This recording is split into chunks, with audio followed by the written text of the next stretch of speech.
everybody. Good morning and welcome back to Reaper Pro Tips with me, your host, Anne, and disembodied hands, Quindy and Justin, and sometimes even John. How are you all today? Yeah, I'm just running a little slow this morning, Turjon. Hello, good morning. Good morning. I feel like my camera, needs to be just a little bit more down. There we go. So I'm not like a floating head at the bottom of the screen. There we go. Sit up straight, Anne. There's like crickets. Probably because I started a little late. That's okay though. We'll pop over and start working. I'm in the mood to just start working. Although I have all this stuff sitting out on my board from yesterday. It's like hard getting back into the groove. I try to establish these good habits of cleaning up my space every time I stop painting.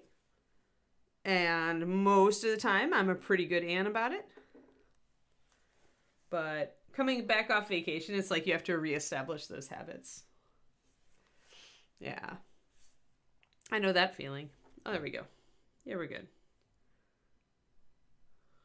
Sorry, I was texting to Justin to make sure we're good. And because I didn't see anybody talking when I first got on. Alrighty. Well, we've got a Lysette. We're probably going to work on some NMM runes today and some details. Because why not, really? Why not? Except I think I might have left some of my NMM gold highlight in the other room. Hey, Bob and Julie, how's it going?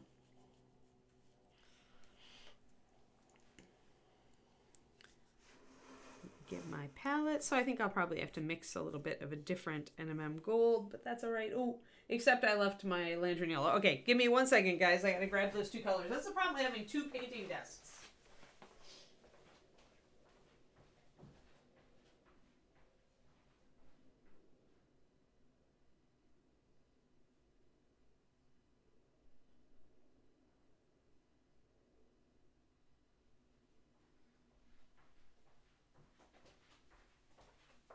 I feel like I need to have a little paint carrier where I put all my frequently used colors and just carry it from room to room. That's what I'm feeling like. Oh, dear me. It is kind of a morning, but we'll get to it. We'll get past the sluggishness.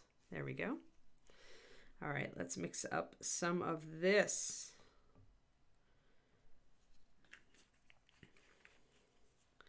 So we want to make these runes look like these runes. So it looks like I started with the rich leather and used that pretty much as a shadow on these small things. Let's get this and focus a little higher up. There we are. So yeah, so I don't have like a super, super dark shadow here. I think I might have used just a little bit of russet brown. When you're doing tiny little things like this, even with NMM, maybe even especially with NMM, you just want to kind of have an alternating shadow and highlight scheme. And it's usually enough to make it all look good, just like we did these runes right here. So I have a bunch of gold that I have to do back here. Most of it's all already base coated. This is not. So we will start by at least base coating these runes, then we can work on all of it at once, and that is definitely the goal. Oh, good, Turjon, I'm good. Yeah, the paint thinning video is the reason I wanted it to be free was that I figured it was one of the most useful things I've ever put out. And it's free and forever. So if you haven't watched Thinning MSP Paints over on Reaper's YouTube, go do it. And then go to my Patreon and get the handout, which is also free.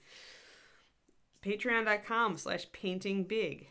And I just got a new patron, and I don't know if you're in the chat, but if you are, I have to say hello to you. I'm like slowly catching up after getting back from my trip all the weekend.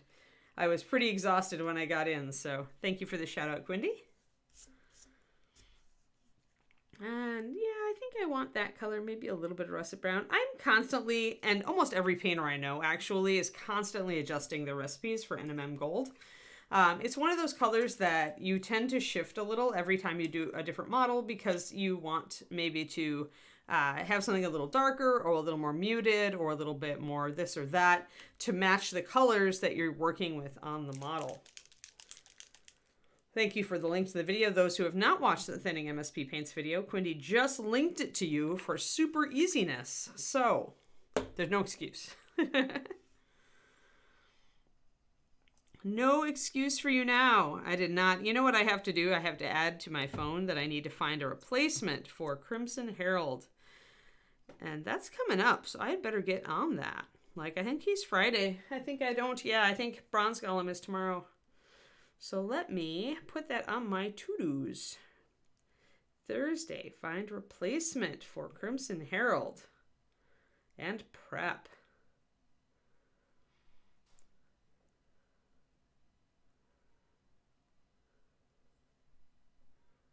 There we go. In parentheses, villain, because I want to do another villain. Let's see if I'll see if I can find one in my copious miniatures stores. It's kind of cool to switch it up. Doing evil is different from doing good often, even color choice wise. Super easiness activate, yep. Oh, good, Karinico. Yeah, it's big now, right? Like, we're almost to year 3. Like, I realized that. I think I'm going to do a special offer in January again, like I did a couple years back, where if you sub on for $5, then you get the $10 content from last year. I think I want to run. I haven't run a special offer in a while, so I was thinking that I would do that. So if you are on the fence, if you are at the $5 level, when that hits, you will get access to all of the $10 videos as well. And if you are not yet a patron, perhaps that will get you to try it out. And maybe you'll stick around. I hope. Because I love my Patreon. I'm still trying to break that 200 patron mark. There we go. Let's get some of this. So when I'm mixing highlights, when I'm working with really bright colors, and obviously we've got a fairly bright color scheme here with the yellow, green, and even the violet. So I'm going to try to brighten up my NMM colors too. So I added a bit of this lantern yellow to my NMM gold highlight, which I like to do in general anyway, unless I'm working with a really muted color scheme. Whenever I've got brightish colors, though, I think that lantern really pops. It gives it a little bit more bright. You don't want a bright yellow for your NMM, but getting it a little brighter than that NMM gold highlight can be pretty cool. I was at 190 something, and then I went back down to 185 or something. So last time I did the special offer, though, I got like 20 or 30 new patrons. So I'm hoping that running it again, we can finally break that barrier. But yes, if you are my patron, I will totally ask you to spread the word once that goes live, and I'll keep you guys posted. You're just always so helpful. All right, so let's put 1 drop of water in that. I don't want to thin it very much. When you're doing really thin lines like this, you don't want to have your paint too thick, but you still need it thick enough so that you don't have to go over it 15 times when you're trying to highlight these little curly cues. Obviously, you want to kind of one and done it, because it's hard enough to hit them once. Trying to hit them 2 or 3 times to build up a color can be a little bit painful if you don't have great brush control. Thank you, Margaret. I really appreciate that. Yeah, I'm thinking for my New Year's resolution, I'm going to go through and make a list of all the topics that I've already done and kind of classify them into categories so that I can... This is actually what I used to do even... I'm a very methodical person, in case you can't tell. Even when I was doing new paint colors, often I would break out like all of the colors and organize them so that I could more easily see holes that I needed to fill. Right now I feel like I've been doing just, I've been taking suggestions and I've been doing stuff here and there, and I feel like I'm probably missing some things. So I want to make sure that I've got a good selection of, and I'm hitting all the basics, and I'm really, revisiting some stuff that I think maybe I could do with a new perspective or on a different type of model. For 2022. So yeah, going to do a detailed breakout of all my stuff. And then the final color we need is pure white. You always need pure white for NMM. You must have it. Don't let anybody tell you different. The closest you can get near white, an off-white, but pure white's on a truly shiny surface. Pure white is the best. Otherwise, it won't look shiny. That's really cool, Trojan. Yeah, hey, I appreciate even you $2, but like $2 patrons are still patrons, man. People who support me, you have no idea. Like, just imagine how it would feel to you to have almost 200 people who support your art and your painting enough to be helping you actually make a living. Like, imagine the awesome feeling of that. Like, that's where I am. That's where I live, is you guys being so awesome. And it helps. You keep me afloat. Like, you enable me to do this.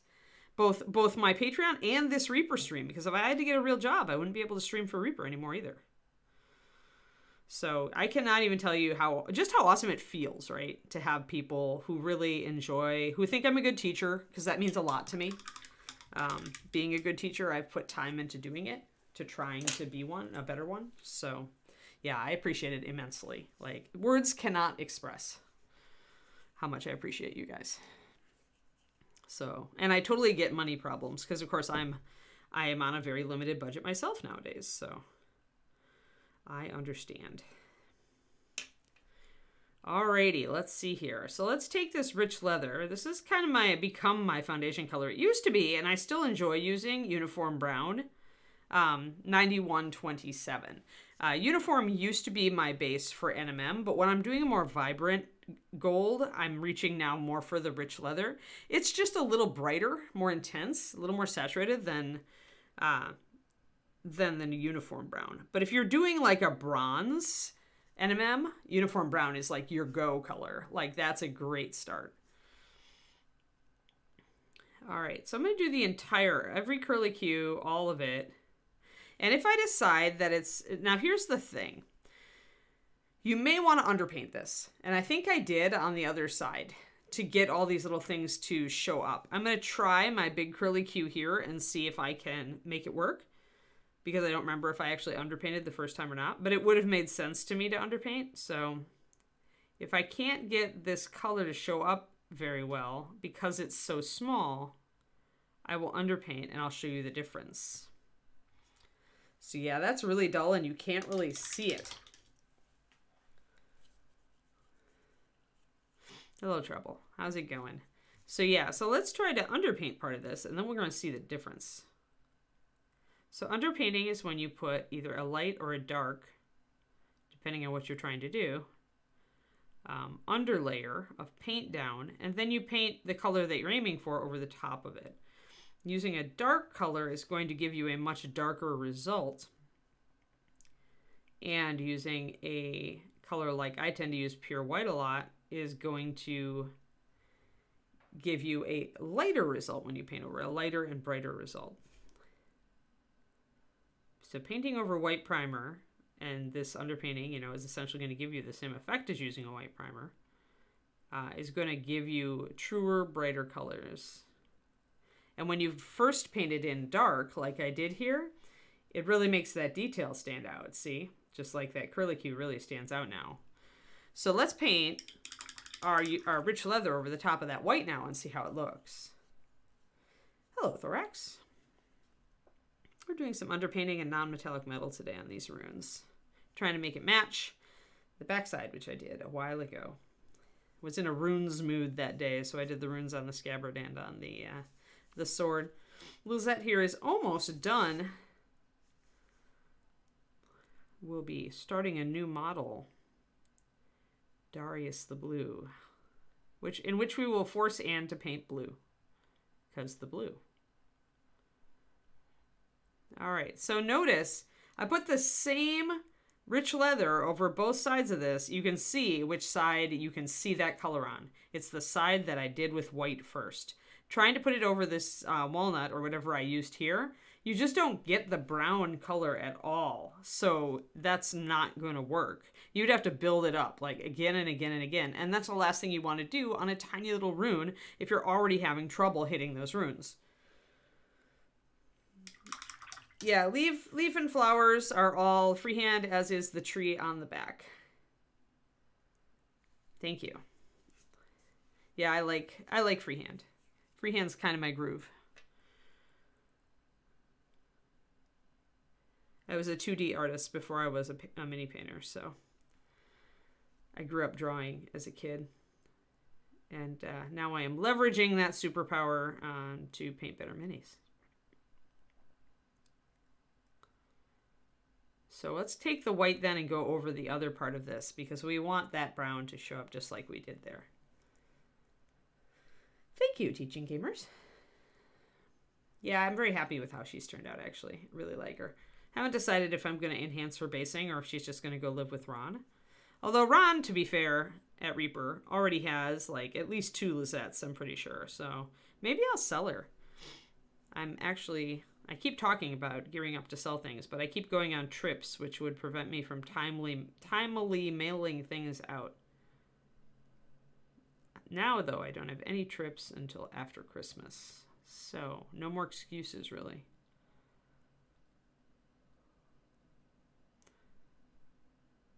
But yeah, I like her a lot, but I could totally sell her, and she would be good instruction for somebody else who is trying to learn freehand or NMM on small details. So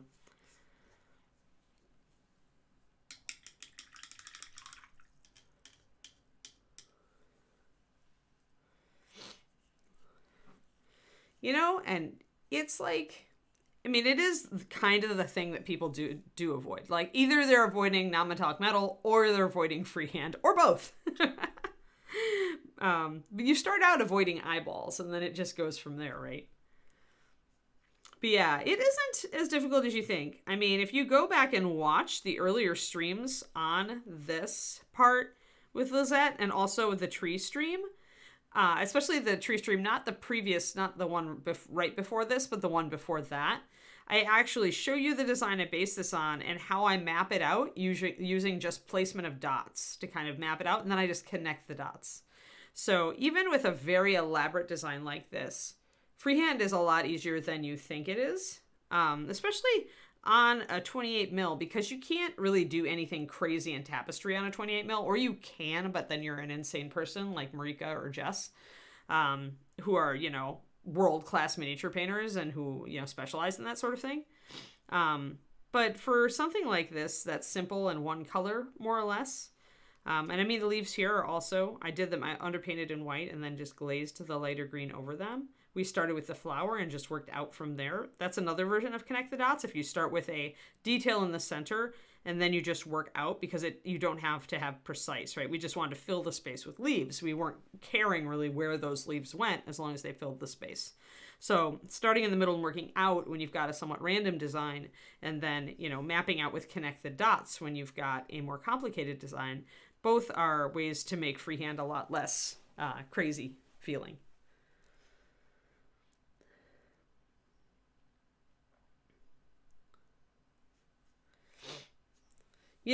Artistic skills are built, Dogfather. Never let anybody tell you, like, being a natural just means maybe you've got a little bit better muscle coordination. And you choose to use it on, like, fine detail and fine motor, right? Maybe you have a slightly better fine motor. But never mistake the fact that every one of us started crappy.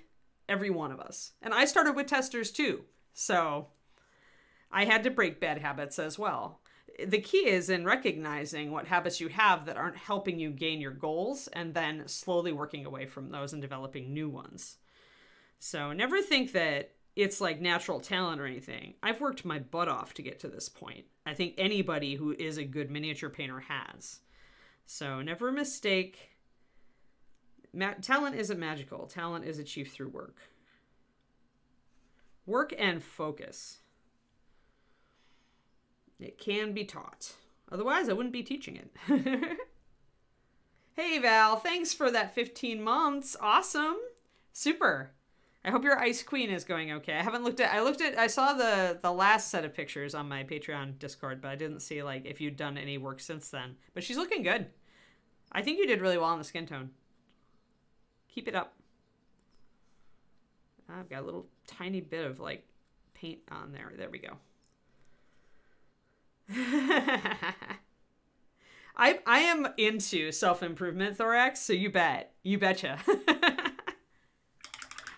I have been trying to make myself a better person and a better artist and a better writer for many years now, so I feel passionately about what I just said. I really do feel, and I see it. I see evidence of it because some of the guys and gals that I'm coaching, right?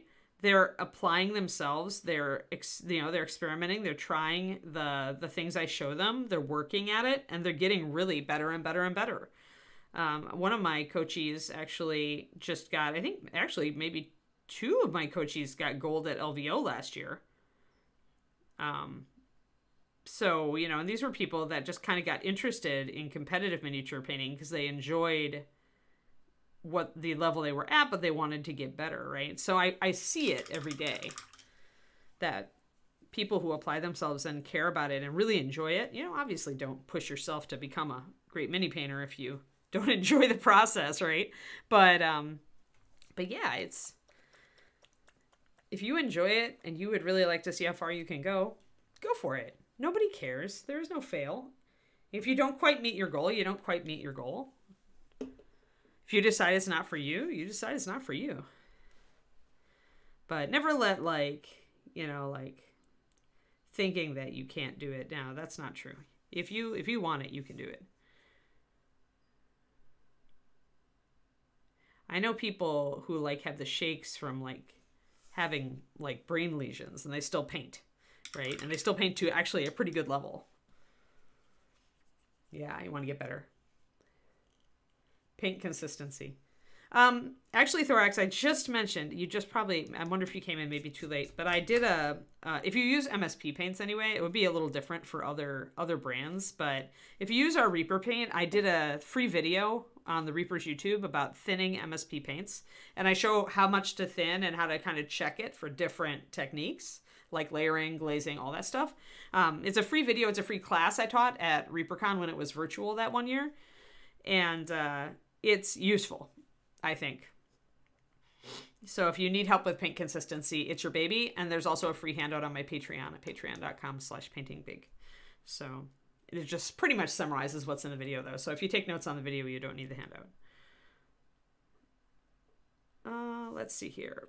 I'm just seeing all these little hairs. I'm getting it's like I don't even have a dog right now. How am I getting tiny bits of hair on my mini? No problem. Yeah, Quindy just linked it in the chat for you. I'm staying for the uplifting advice. Believe in you. What did I say the other day? It was something like, nobody can believe in you as hard as you can believe in yourself. So totally believe in yourself.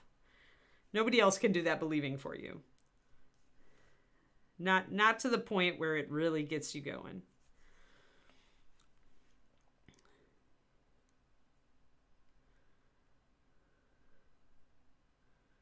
But the first step is just believing that you can do it. And sometimes you have to firmly admonish yourself to believe.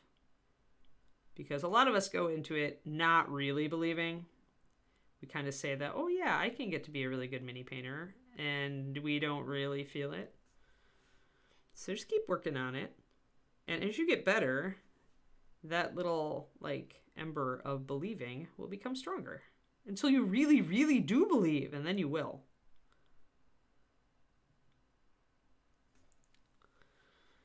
And you may surprise yourself.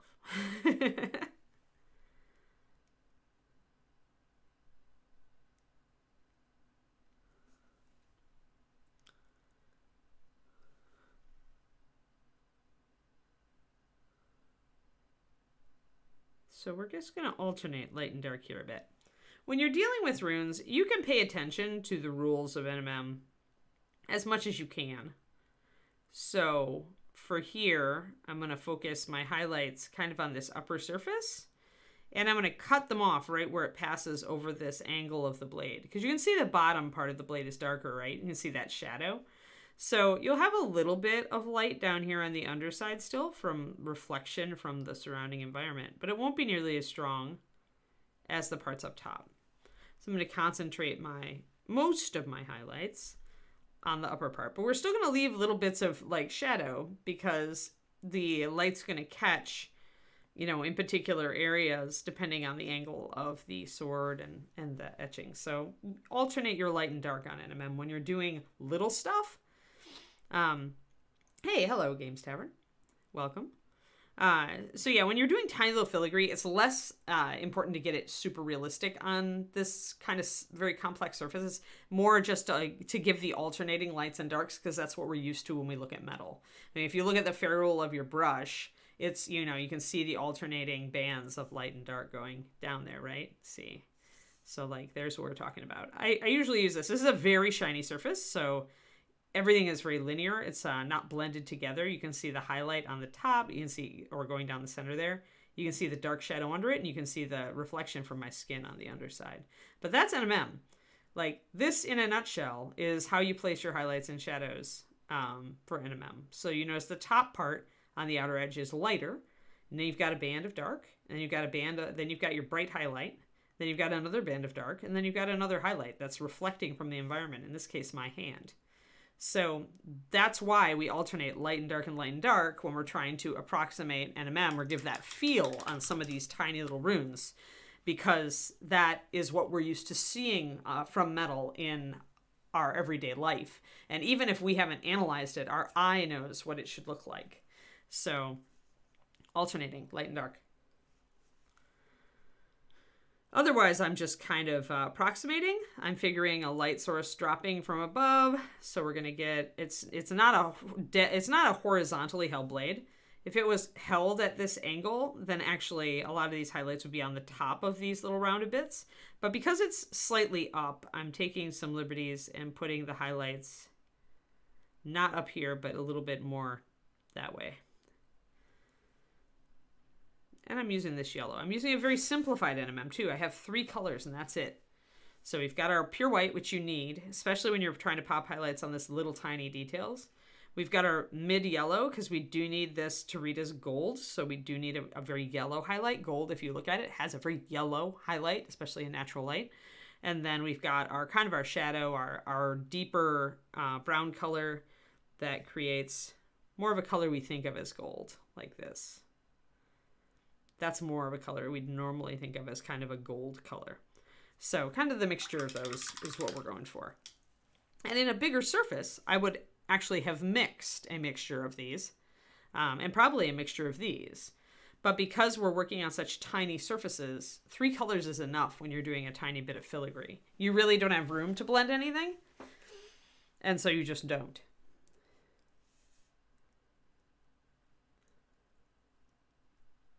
Yep, yeah, for sure, Dogfather.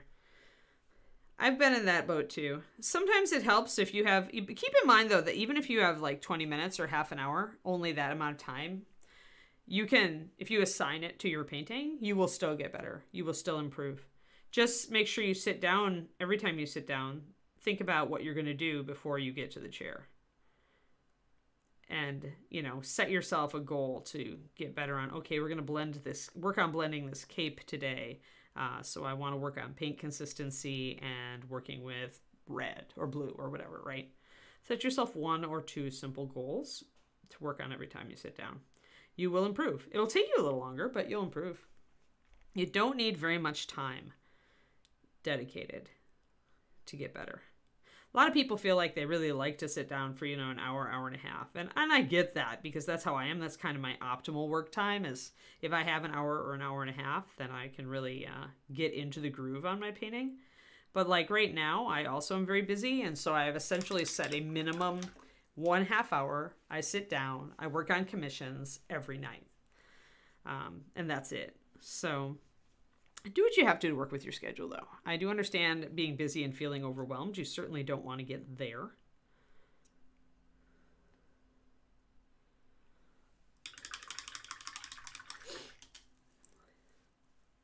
I mean, but I do exercise quite a bit every day. I mean, I get up a little early so I can do my yoga. I take a 1/2 hour to 40-minute walk every day. During warmer weather, I was doing that twice a day. And I still manage here and there to free up 20 or 30 minutes at least, apart from my work time where I'm working on Patreon stuff. Obviously, since that is my job now, I have an unfair advantage there.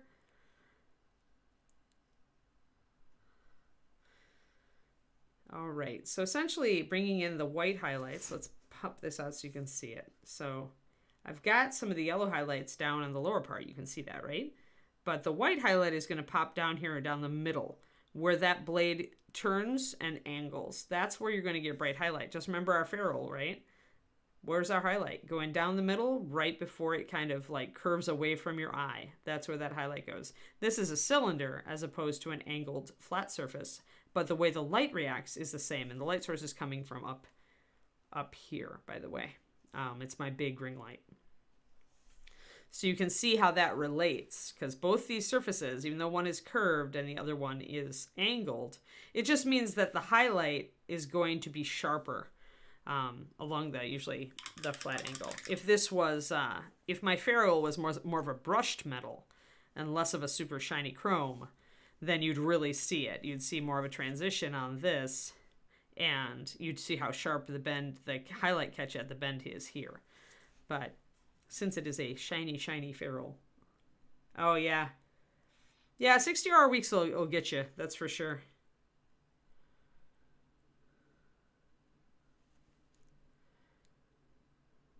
Yeah, then it becomes more challenging.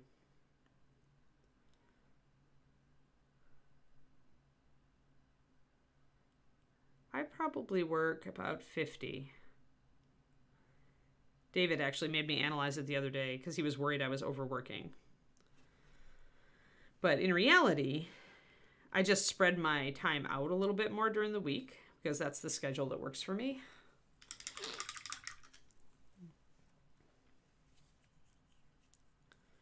So I am not workaholicing, as far as we can tell. Not terribly. Maybe 45 hours a week, 50. 50 if I'm really pushing. But when I moved in with David, I promised that I would dedicate time in the evening to hanging out with him and doing stuff together. And so that limits me from workaholicing.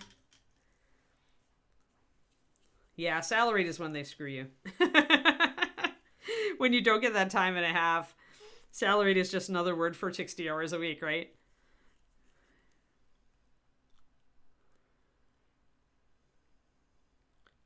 Kind of feel like sometimes that the perks for salaried at most jobs are not adequate if they're asking you to work that much.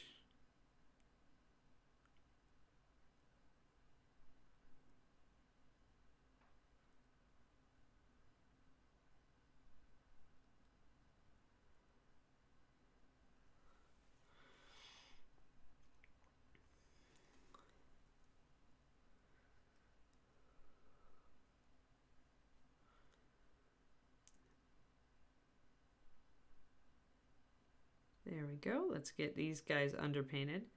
Now, my white is probably thinned about, it's about a 2-to-1. I want to say it's 4 drops of pure white and 2 drops of water. This gives me a thick enough white that it covers pretty well. It usually needs like 1 stroke and then a little bit of a touch-up if I want it really bright.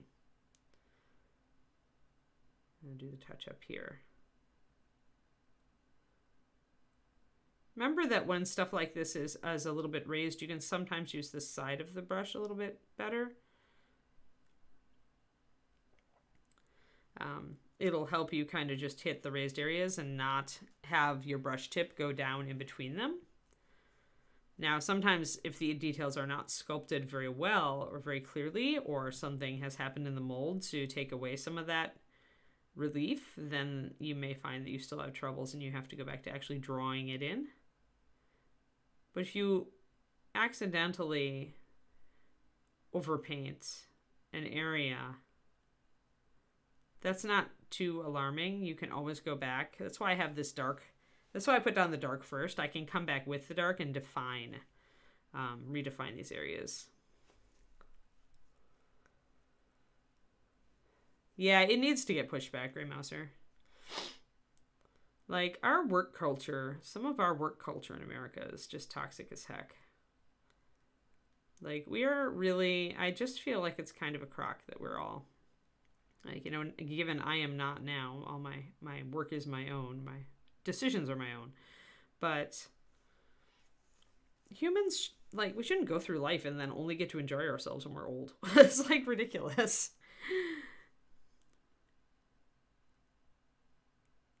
Like workplaces need to learn that a not overworked person is more productive and a better employee. Like, there are studies out there that prove it, and a lot of American companies are just kind of ignoring that. Because they would rather just, overwork everybody. It's kind of the culture, but I don't know. That's just me. It just makes me sad because I think people, like, need time to work on their own dreams and, like, have the energy to tackle, like, hobbies and stuff like that. Other stuff that they care about. How about that? That's just me. I think it's an important part of life, though.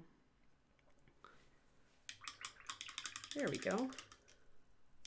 Yeah, the burnout is real. I mean, they're doing a bunch of studies on COVID burnout, right? Because that's the problem when you're working from home, is that the line between your employment and your, like, regular life becomes very blurred. And since self-employment is definitely not for everybody, you can get people who just, like, can't, have a really hard time coping with it. There.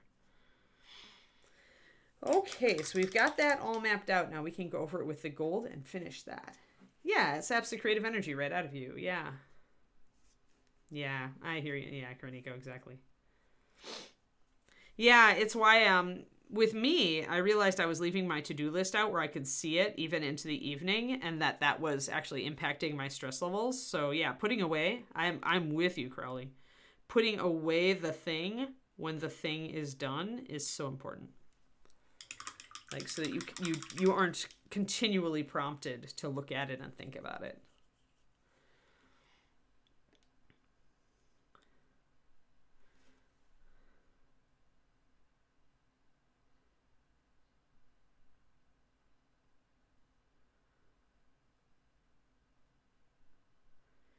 I do get very tired in the evenings. I run out of energy very easily later in the day. I'm much more of a morning to early afternoon person. Where my energy is really good then. So lately I've just, I've dedicated myself to getting up earlier. I started getting up actually a full hour earlier. Or at least as close as I can get. Sometimes the snooze button gets hit once, but, in general, I try to be up and moving, and I remind myself to get myself to do it. I remind myself how happy I am to have that extra time before I stream. Today I was a little tight, but I love having like 45 minutes to an hour before my stream. And what that does actually is I map out my day and what I hope to accomplish. And then I actually can work on, like, I was having trouble finding time for a couple of my personal projects. And I use then that extra morning time for those projects. And it feels great because it's like, yeah, I have to get up a little earlier, so I have to get to bed a little earlier. But it just shows that if you want to find the time for something, you can. You might have to change your habits.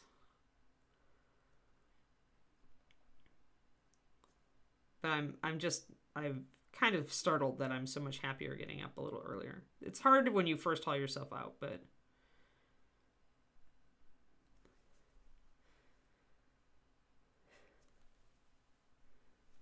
Oh, yeah, right. Yeah, because if they can see their work teams all day when they check their phone and they get alerts from that, Crowley, yeah, for sure.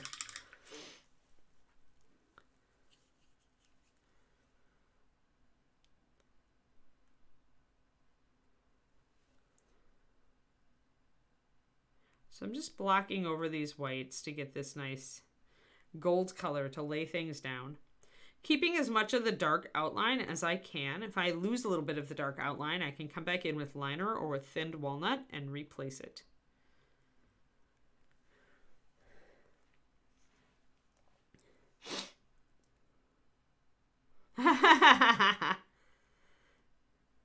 Yeah, I thought I would have a really hard time with it. And at first I really did. At first I definitely, because I, used to like to, I love my sleep. I absolutely love my sleep. But then I realized if I just went to bed like half an hour earlier,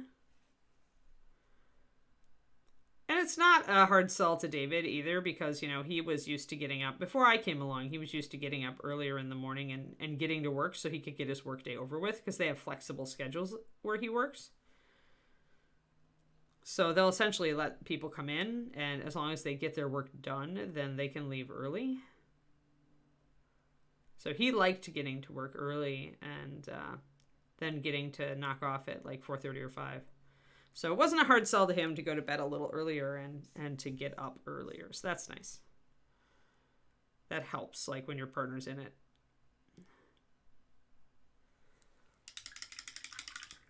But yeah, it's just such a nice feeling. I just remind myself when I'm lying there in bed not wanting to get up that it's such a nice feeling to have that extra time in the morning, and then I haul myself out. I have to argue.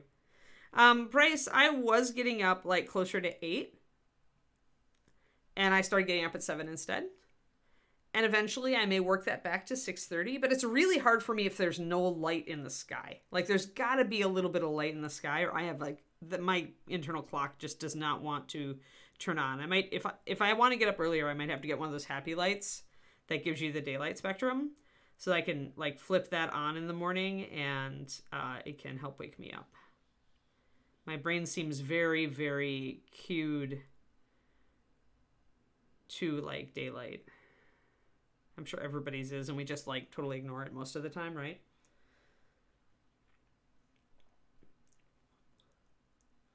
Yeah, right. Wow, yeah, it gets up at 5:45 for school. Yep. Yeah, yeah, I can totally see it. And then it gives you all that beautiful morning time, right? To when you have energy to do things. That's what I think I most like about it. Yeah, because in the evenings, I used to do it just what you said, Mouser.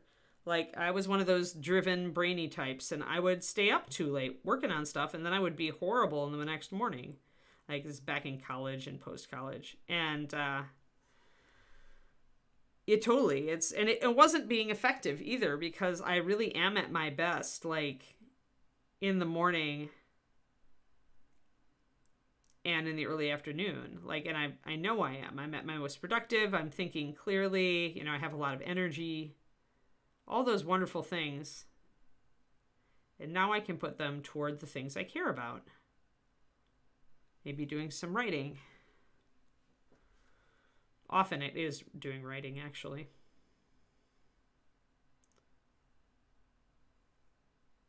But yeah, I may progress to the 6. I don't know.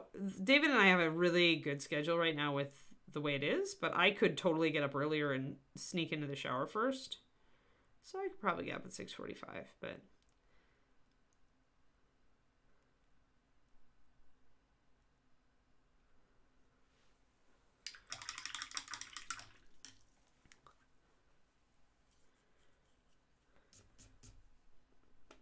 it's daylight saving is where the light shifts earlier, right?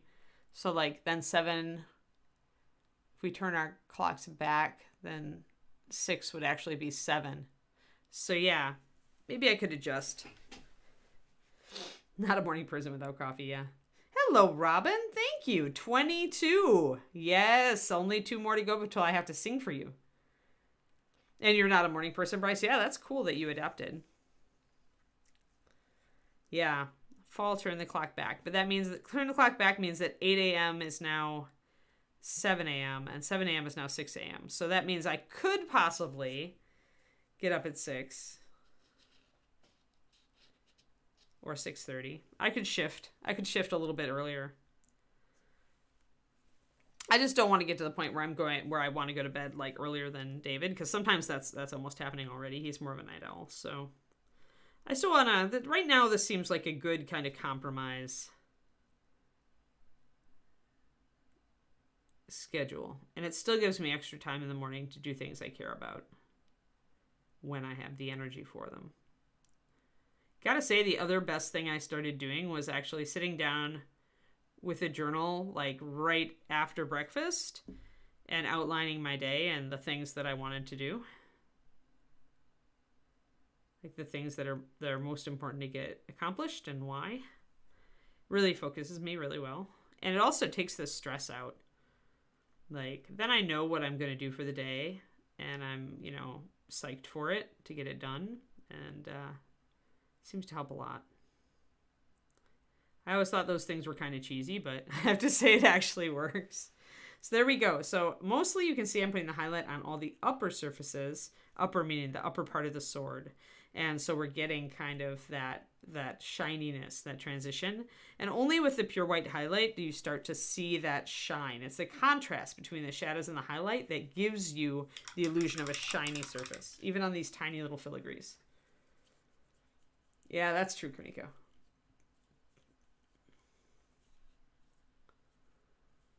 I'm not doing them, Pendrake, unless I've got a problem, because my back has gotten strong enough with doing exercises every morning that I don't feel bad. So if I feel bad, I'll do a stretch break, but my shoulder is much better from yesterday. I did 2 sets of exercises on it yesterday, and it really helps. I have a bunch of physical therapy exercises that I do.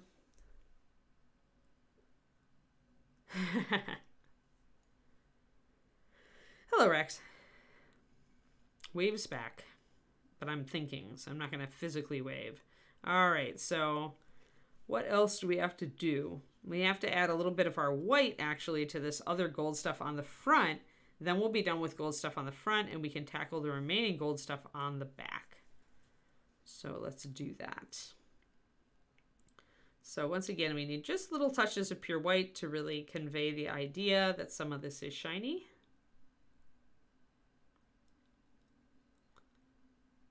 So a tiny little white touch at the top of each of these studs. And I probably want that line a little bit. But I'm going to thin my white a little bit. If I don't want as strong of an effect, I'm going to thin my white to get more of a subtle appearance. And wherever I need a line of it, I'm going to bring it in pretty thick, so that's pretty hard. It's a hard line and a spot highlight to make those things a little bit shinier.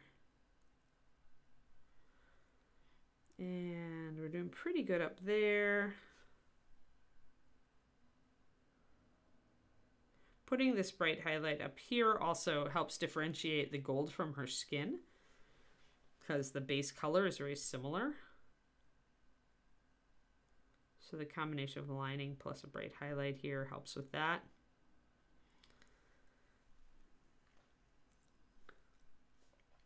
Excellent. That's all silver. We need to do that. I need that little bit. For under reflections, like the underside of this sword, you don't want to bring it up to pure white, but you want to bring it up a little bit lighter.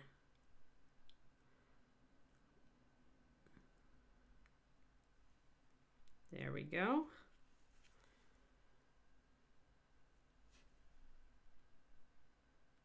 A little bit of white there, there, and there to really make that pop.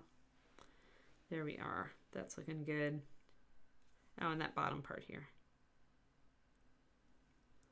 But that's more close to the ground. It's going to get a little bit of under reflection. For a silver part that's close to the ground, you want to suggest a bit of the color of the ground in it. But for gold, that's a little more difficult. If it's green, you can add that hint, or reddish. It's a little harder with some colors, like purple. If you ever had like a purple floor and you were trying to reflect that in the gold, it's really just going to turn it gray. So you kind of have to like figure it out on a case by case. Sometimes you just want to put a highlight to show the light bouncing up. Alrighty.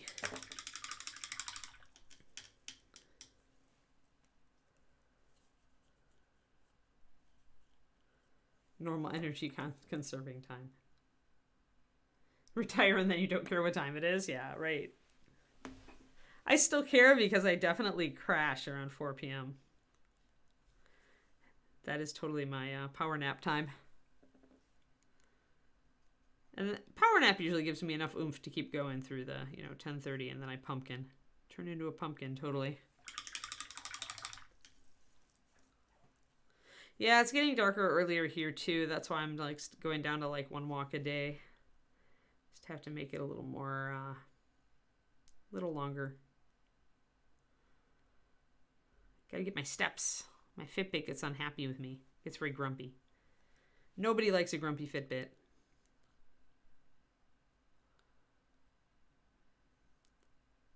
So again, coming in a little bit with the yellow highlight first. And a lot of this hasn't been touched except to put in a base and a shadow on some of these areas. And on the smaller areas, like the top of this little pouch, we're going to do the same thing we did with the filigree, where we're really going to just kind of put in touches and alternate lights and darks.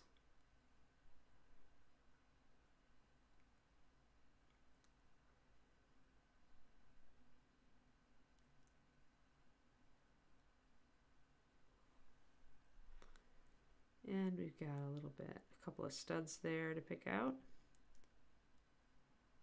There we go.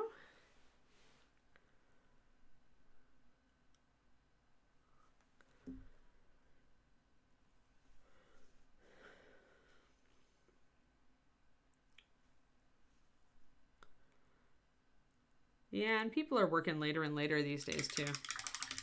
Like as far as later into life.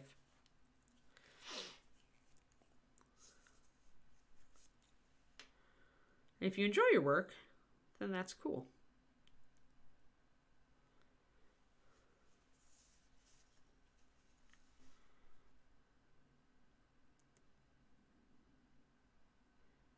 My previous mother-in-law used to call the lottery being bad at math.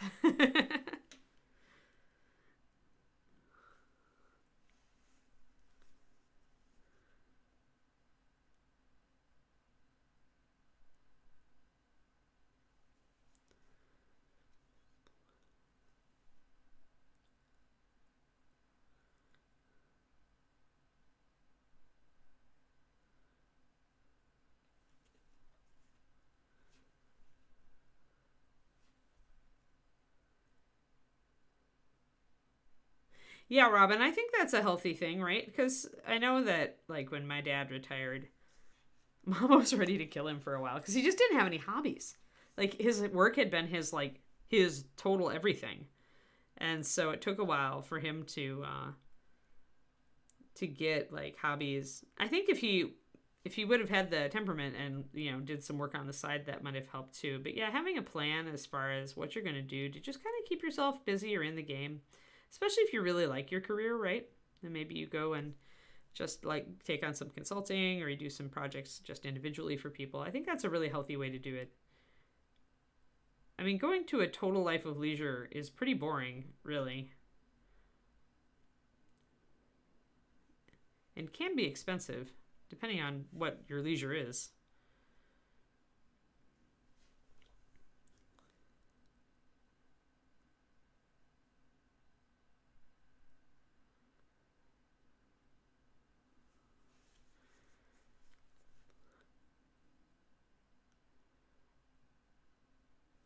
There we go. So now we're coming in with a little bit of this lighter yellow. Almost white. I'm kind of mixing my one yellow. These are bigger areas here, so I'm mixing my middle yellow with my white to get an intermediate shade. Or tint, as it were. Yeah, I think when you're an artist or a writer, if you're already in a creative pursuit, Julie, I think that that's pretty common. Like, like all those awesome lady British mystery authoresses who like are still working in their 90s. Like, who am I thinking of? P.D. James, who is a fantastic writer. I like to read mysteries, so. But yeah, it's like, why retire if you can still write and you have your mind and you enjoy it and, or you can still art, if you've got the capability, I mean, do it. Why give up? Why stop?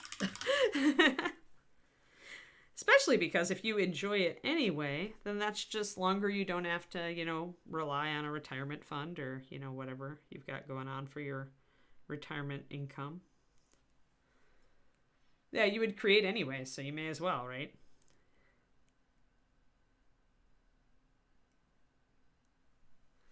That's what I'm thinking.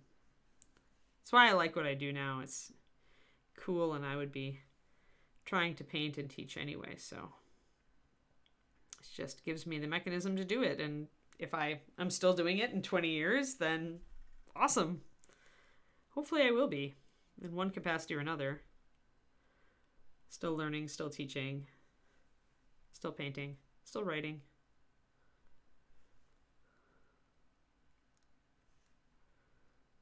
So I tell you guys about my insane goal for myself. Because I think I told everybody that if my novel wasn't taken up by an agent, I would self-publish it. But the problem with doing that is that agents take forever to get back to you. Like, forever, ever. Like, some of them are good and get back to you pretty quick, like within 30 days. But several of them take 2 to 3 months. And usually they'll say, if you don't hear from me in 2 to 3 months, assume it's a no. But then you're stuck waiting 2 to 3 months. So I hatched an insane plan. Because I'm just that kind of person. And my insane plan is that I'm going to submit to one new literary agent every day for 100 days. I'm going to get it all out of the way. Then I'll know within 3 months if I need to self-publish. It is a little nuts to do that, because if you do get an offer of representation, you're supposed to contact all the other agents that you have your submission out to. So if I get an offer of representation after I've sent out 86 letters, I'm going to be sending out like 75 notices to every agent that I've previously submitted to. So that's why I say it's a little bit of a crazy plan, but it appeals to me. It appeals to me. And so I'm going to do it, I decided. Normally, you cannot hurry the American publishing industry. It moves at the speed of very slow glaciers. But in this case, if I am willing to take the consequences, I can speed things up. Well, you never want to, that's the thing, you can't CC trash. You can't. You have to, that's why it's one a day for 100 days. Because you have to custom tailor each query letter to the agent you're submitting to. If you're doing your submissions correctly, you are researching each agent, reading their bio, reading their, what they look for, and you're going to tune that part of your query letter because you want to tell them why you're seeking representation with them. And so you've always got to tune that part. And you also need to tune exactly what you send. Some are going to ask for the first 10 pages. Some are going to ask for 2 chapters, some for 3, some for the first 50 pages. So after a while, you'll get like a numerous like things, kind of pre-prepped there. But you still got to do your homework. No mass emails. Oh, yeah. The hey, I found someone. It's actually not a hey, I found someone, thanks, though, trash. This is the thing. It's I'd like to let you know that I have received an offer of representation and wish to give you 2 weeks to consider my work and respond. So this is actually, the goal of this is actually that, to kind of prompt the agents who may have been kind of sitting on your submission because they didn't have time to go, whoa, am I going to miss out on something? And read your submission. So you can end up getting several agents responding back to you at that point saying, we are also interested in repping you. At which point you have some phone calls to make to talk to people and a whole back and forth to interview your possible future agent. Yeah, you make them fight for it. Julie understands.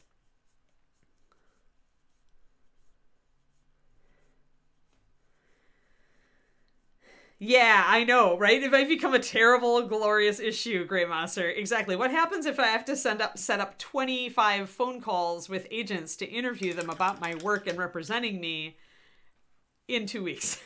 What if it's 50? Yeah. Well, more to the point, you want to, it's not even a bid because most agents have straight up, like, we take 10% of your contract or something like that, right? But what you want is you're going to be working with this person, and different agents have different styles. Some of them want to help you, like outlining your next book. Some of them want to be hands off and just let you do the work and then give you feedback. Some agents are really involved in an agent's arc, in their career path, in setting you up for success, and some aren't. So you want to talk to all of them because you want to figure out first what you want, and then what will help you the most, and then find the agent that is closest to that. And also when you're talking to them, obviously you want someone you're going to get along with. Someone who doesn't rub you the wrong way. Because it's a working relationship.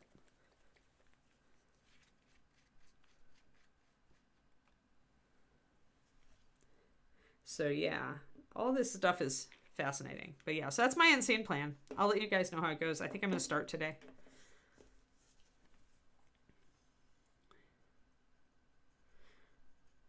Because, you know, I'm kind of scared of it. And so if I don't make myself start, I'm going to put it off. Kind of like when you're starting a new painting project and you're kind of scared because it's out of your comfort zone, or it's a model you really like and you don't want to screw it up. And so you get kind of scared of starting it, and you kind of find yourself making excuses for why today is not the day to start it.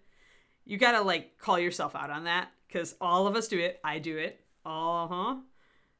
And you got to be aware that your subconscious mind is doing that because it doesn't want you to fail, because failing feels bad. And you got to do it anyway. You got to start. Starting is worth so much, and then just don't stop. It's like, what is it, in Better Off Dead, when he's about to go down the slope on the ski run on the killer hill. And it's like, just go downhill very fast. If something gets in your way, turn.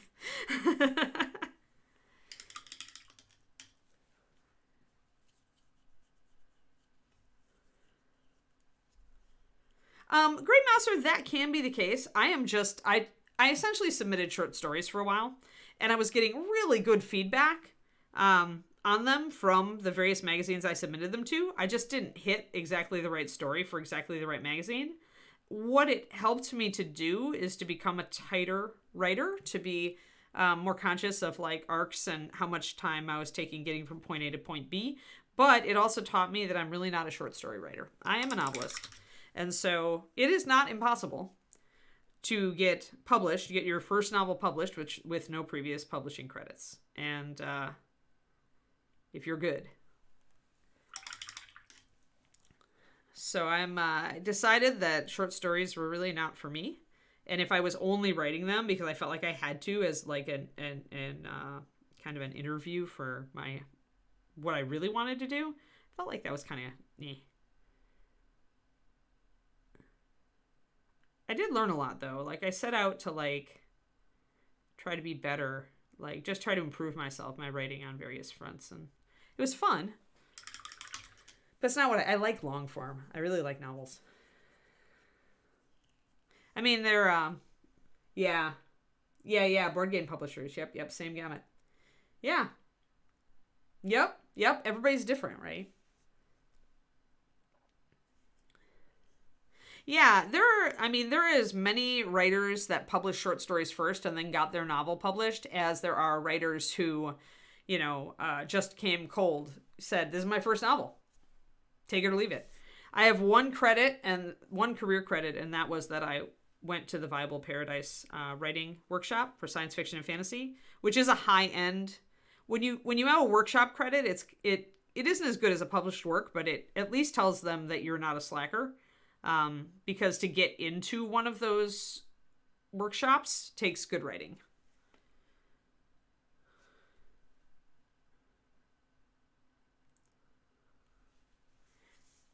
So yeah, so we'll see. I don't know. I mean, I'm at the point where I want to put the book out, and I would like to do traditional, but if traditional won't have me, I'm not going to be brokenhearted. I'm just going to go for what I can do. And more these days, if you have a successful self-publishing platform, it used to be that a traditional publisher wouldn't even look at you if you had self-published. Now it's much different. Now if you're a successful self-published author with a lot of sales, you have a platform, and that's work that the publisher doesn't have to do. So suddenly that's becoming more appealing. It's weird how it all changes, right?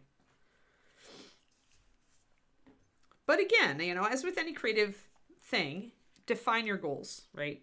We're right back to where we started as far as like improving, like as a mini painter, as a, what you want to do. Define your goals. Decide what you would like. And this does not mean, and this is kind of cool, but this is just something I was just reading the other day, and it I was already kind of thinking this way, but it's nice to have read it by somebody else. But just because you have set a goal, do not think that the goal need never change. Revisit your goal. See if it still speaks to you, right? So if you decided that you wanted to paint really fast, you wanted to paint a miniature, be able to turn out a solid paint job in 2 hours, say that was your goal.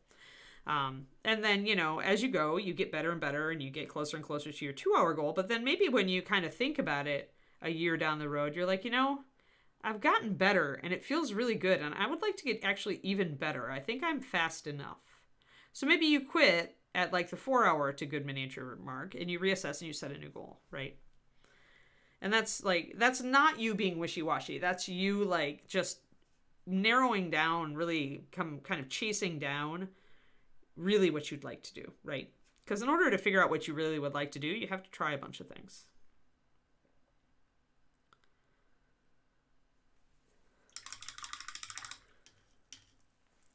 Oh, yeah. Yeah. There are a lot of authors on Patreon now, and that is a possible road for me. I really wish that Patreon, and I know Patreon is working on this because they've gotten this comment before, but I wish that Patreon would let you have 2 Patreons under the same name. Because I am not the only person out there who does art and also does writing. And I know there are people out there who have Patreons who would love to have 2 Patreons, be able to put 2 different Patreons off of their one bio, right? Because then that way you guys could see both.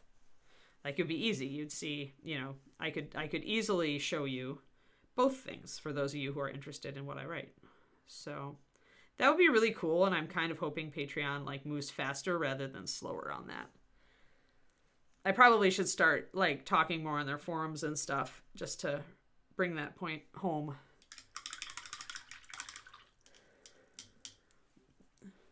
You like your winters with frosting. That's funny. That's the only thing is I do like to see snow like once a year. But I'm pretty sure that like, David likes to ski. So I'm pretty sure we'll go up to Lake Tahoe, at least once. I can like fall on my snout on the ski slopes and he can look all awesome because he's so much better at it than I am. I have this there we go. A little bit of something going down that side. All right.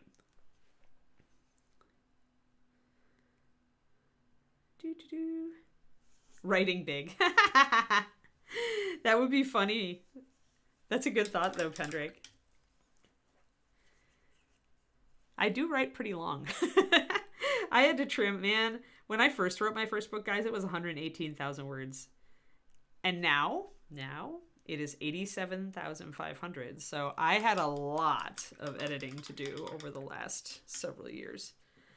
A lot of rewrites, a lot of choppy, a lot of like, I want to say it's not 10 or 11 or 12 rewrites. And it's a lot.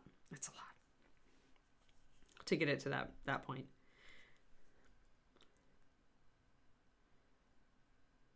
$80,000 to $90,000 is a good length. 120K can be for epic fantasy, but I wanted to kind of go more young adult with this, the way that it reads. So then there's a definite word count that they look for. Once you are successful, like if you look at the lengths of J.K. Rowling's books, she starts like I think at 70,000 for the first book. And then they just start going up. And nobody cares because it's J.K. Rowling.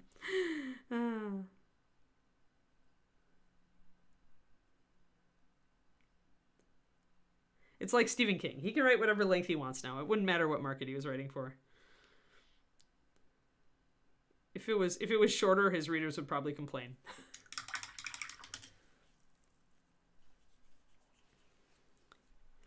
Alrighty. Yeah, the one thing about our climate here in the South Bay is it is somewhat arid, and that means it does get pretty darn cold in the evenings. So we're not eating outside anymore for supper. We had our last like outdoor dinner right before I left for this last weekend, but now the weather is decidedly shifted toward fall, which is great because NaNoWriMo's coming up and cold weather is a good writing weather.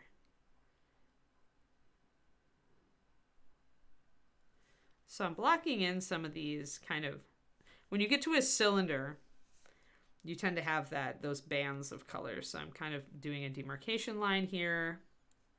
There's shadow here because of her body. So you're going to see the highlight pushed further out a little bit.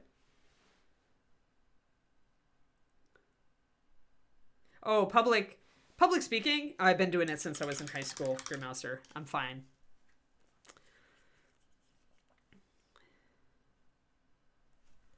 I have a lot of confidence in my ability to present myself in my projects.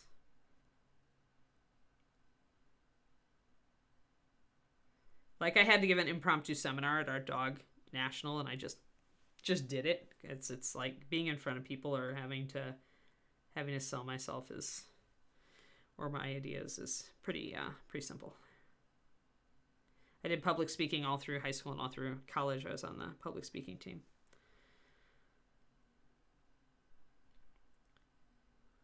Which is kind of weird because I'm an introvert, but it's how it works.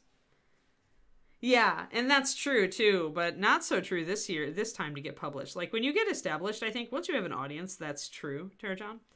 But when you're new and you're trying to get published, if you are trying to go traditional, they definitely have word counts they expect you to stick to. They don't want to put a lot of money into publishing a big fat book from a new author who is not tried and tested. So, but yeah, Asimov's a good example nonetheless. Publishing has changed a lot though since those days. Not for the better necessarily. I mean, it's good and it's like, I'd say traditional publishing has become less good, but the opportunities for authors in general, and creatives in general for that matter, for painters, for miniature painters, it's kind of fun. Actually, I want to share something with you guys. So my dog club, right, is my little kind of my nonprofit that I work on for my breed of dogs. And we have a lot of younger people joining us recently, a lot of new, fresh minds who want to really do stuff. And because they're younger and they come from tech backgrounds, they're all nerds. So more of my people. Like it used to be that all of our dog people, like there were almost no nerds. But now all of our new dog people coming in are all nerds. So I can talk nerd stuff with them. I can talk Dungeons and Dragons and miniature painting. It's really funny.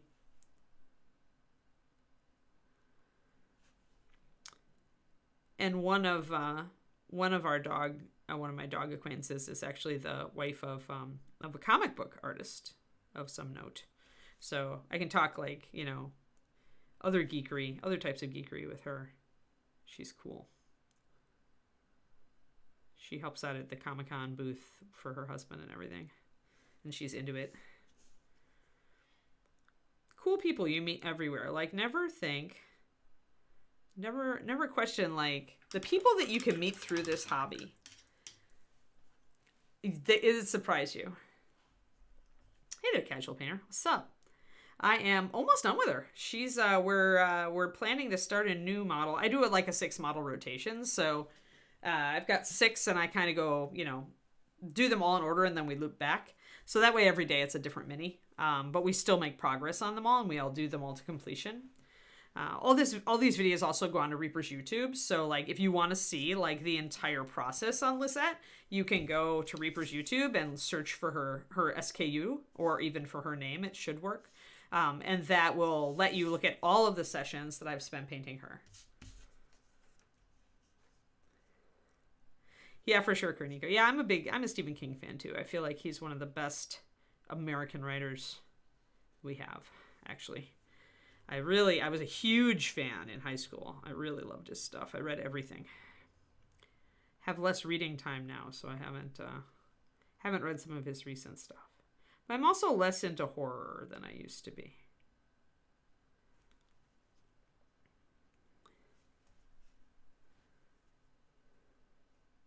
Thank you for the raid, too. I just noticed that, Casual Painter. Sorry, I'm like trying to get these NMM highlights on, and I'm like, I missed part of the chat.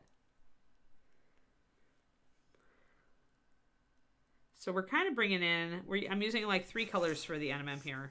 But on the bigger areas, I'm having to mix a transition color in between these two. We originally started out doing these gold runes on the front of her sword. And for something that tiny, you really only need 3 colors. You don't have enough room to do more than 3, really, on all these little filigree. Yeah, thanks. We did the tree on the back, and then the flower and leaves in the front is also freehand. And then we decided we needed something, just a little something, so a little leaf pattern here. on the front of the dress, because it looked kind of odd not to have something there since everything else was kind of freehanded out. Yeah, that's true. It was Grey Mouser, you're right.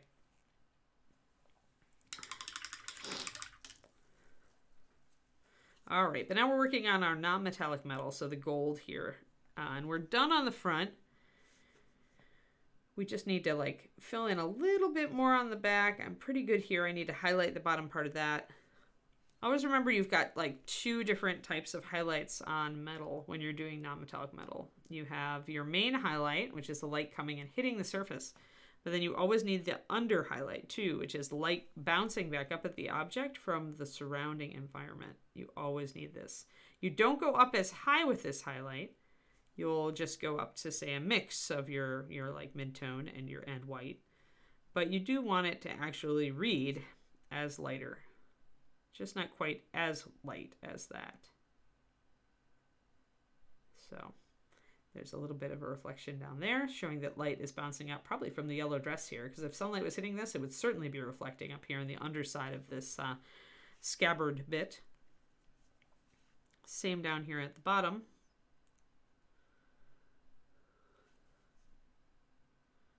Want to put in a little bit of a highlight down here just to bring that out, and likewise down here on the bottom, although this is very heavily in shadow down here. So I'm just going to bring up a little bit on the outside edge, because a lot of that just won't. It'll pick up a tiny bit of light, but it won't be much there. Oh yeah, Stephen King is a really cool dude. Kind of like Clint Eastwood. Like they both remind me of each other as far as their philosophies. They're just really cool people. They're very encouraging to like younger people who want to kind of follow in their footsteps, and just really, really cool. I've never heard a bad thing about Stephen King as far as personality.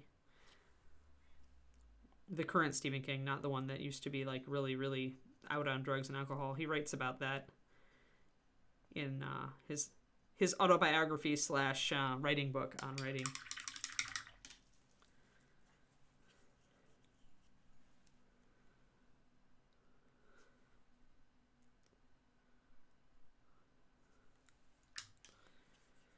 Alrighty, and then we just need this one last bit up here, which is just complicated because there's a lot of stuff around it.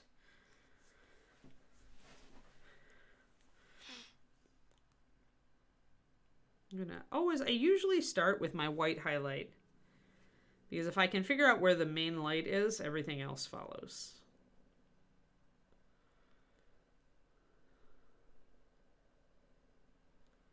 Let's see.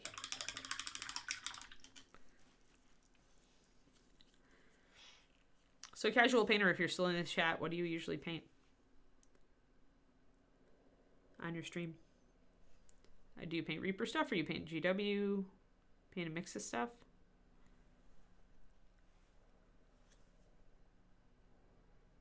Obviously here on Reaper's channel, I'm just painting Reaper stuff. All right, just wanted to touch up some of these white lights on some of these areas to make those areas pop out a little better.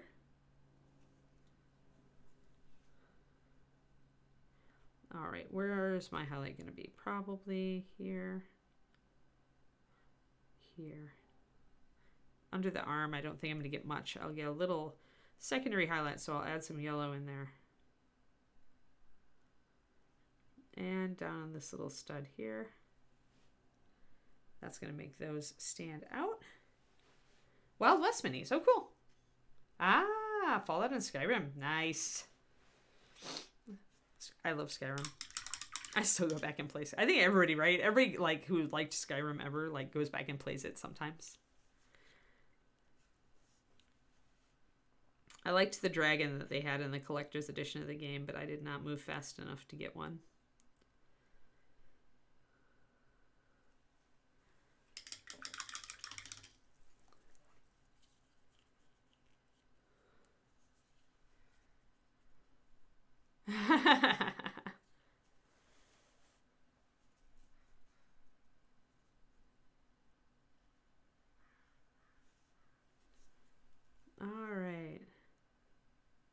I'm just going to mix up actually kind of an intermediary tone between my yellow and my brown here.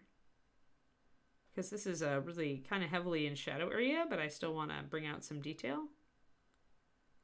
So I'm kind of getting at yellow-brown color to start.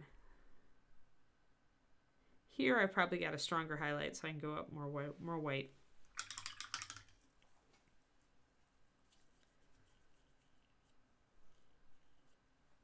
Hey, Miniatures Den. Thanks for the resub. How you doing? How's it going, Luca?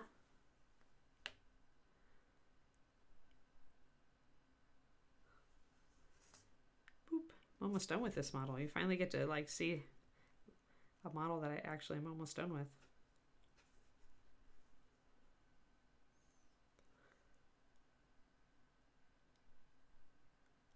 A little bit of a white there. Kind of want to bring that down so it's not totally an angle. Thank you. Yeah, I'm pretty pleased with this one. She's not bad.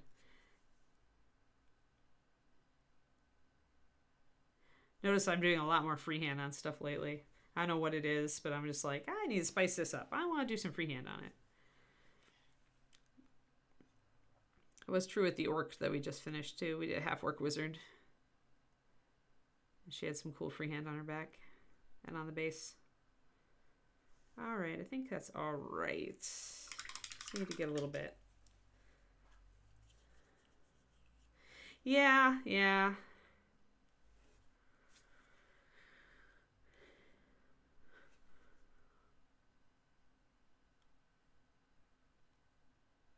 you almost want to pick a publicity picture that makes you look better rather than worse, right? Alrighty. I think that works. I think that works a bit. Let's see here. We are almost to the end of the stream. Maybe 5 minutes, but I think I can finish this bit up. And then tomorrow's going to be Bronze Golem. Back to that guy. Pretty much work on Bronze Golem. We may not finish Bronze Golem, but we will work on Bronze Golem until I am thoroughly sick of Bronze Golem. How about that? I'll do that for you guys. I do want to definitely do one of his fists and one of his arms. Because he is pretty cool. But I just look at how big he is, and I'm just like, this is going to take you forever. And usually when it's a model where I feel like I'm repeating myself a lot and it's huge, like I start pretty much feeling like I don't want to work on it. But we'll see. I still like him for now. But that is one. When I do a big mini like that, then that is one that we may not finish all the way. Though we did the verdigris on the shoulder yesterday, and I really, really like it. So I think I want to work maybe on the helmet. And when we did the verdigris here too. Like, I really like how that's turning out. So, yeah, maybe we'll do the other shoulder too. Maybe we'll do a lot of verdigris tomorrow. Get some of this stuff really progressed. I think that would be cool. I do really like how this turned out, though. Really, really happy with it.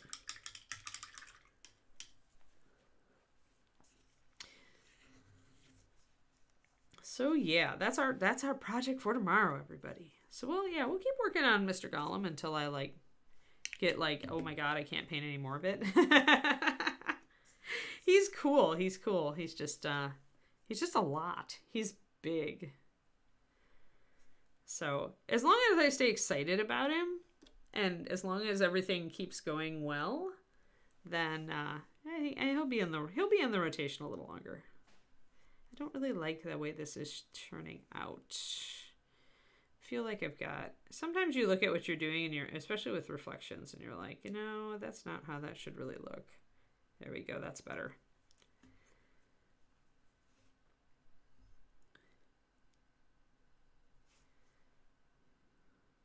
And I'm going to narrow down this highlight a little bit. I'll bring it back in. Yeah, that looks better. There we go.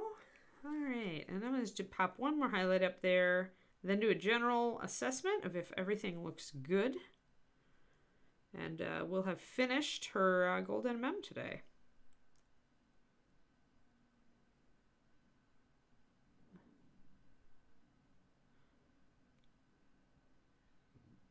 There we are. So a little bit of popping up of that white. And a little bit of this. Boom. I feel like that one also is a little bit too far over.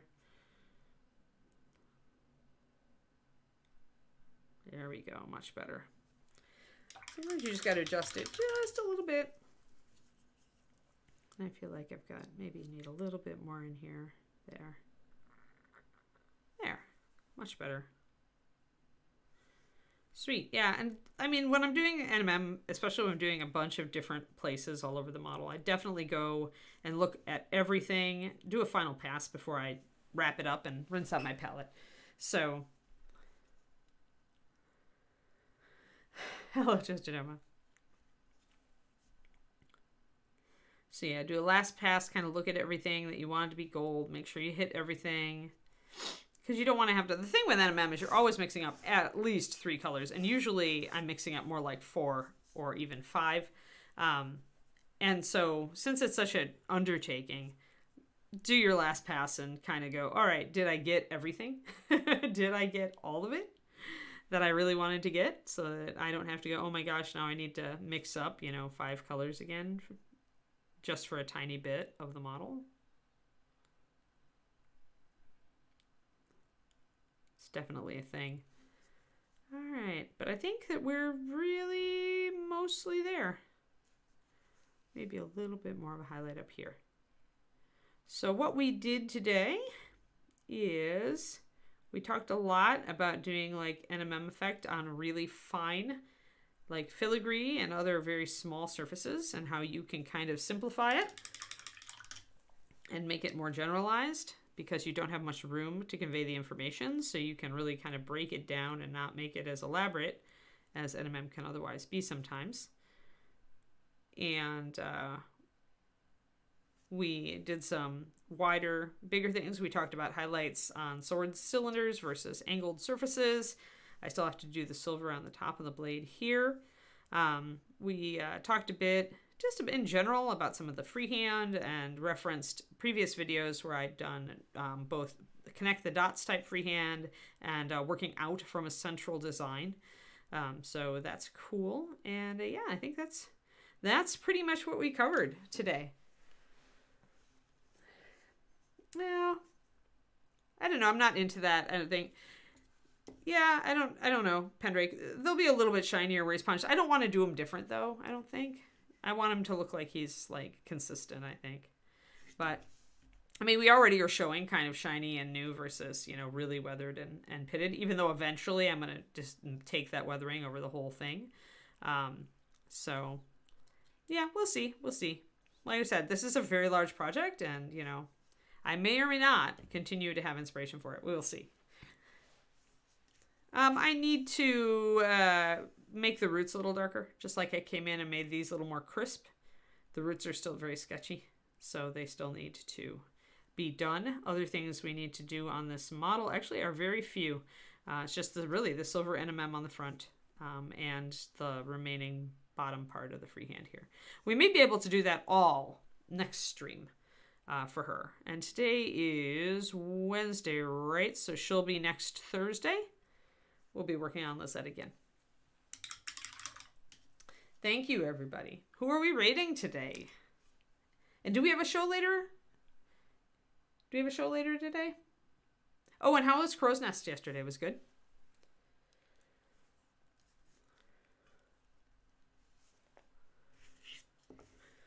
Brown's column will sit in frame to show you what we're working on tomorrow. Oh, Luca's stream is going to start soon. Awesome. So we need to raid. We need to raid the Luca. Bye, Casual Painter. It's nice to meet you.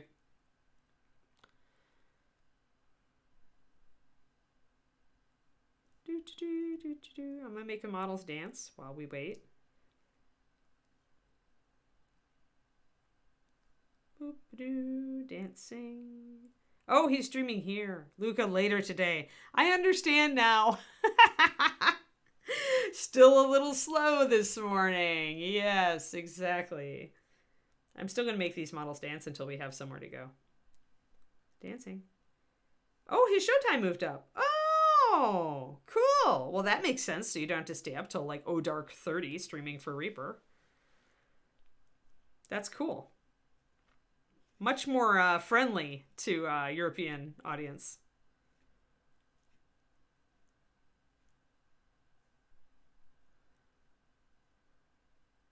Dancing. Dancing. Yeah, I think so too, Tristoma. No raid, we're just staying here. All right, well then I will just turn off myself. And I'm going to wish you all a lovely, lovely Wednesday. We're already halfway to the weekend. Isn't that wonderful? I think it's wonderful. I could use more weekend. My trips were more like work. All right, guys. Have fun. And I'm going to hand you over to Quindy's care. She will take care of you until Lucas starts. All right. Have a good one, everybody. Bye-bye.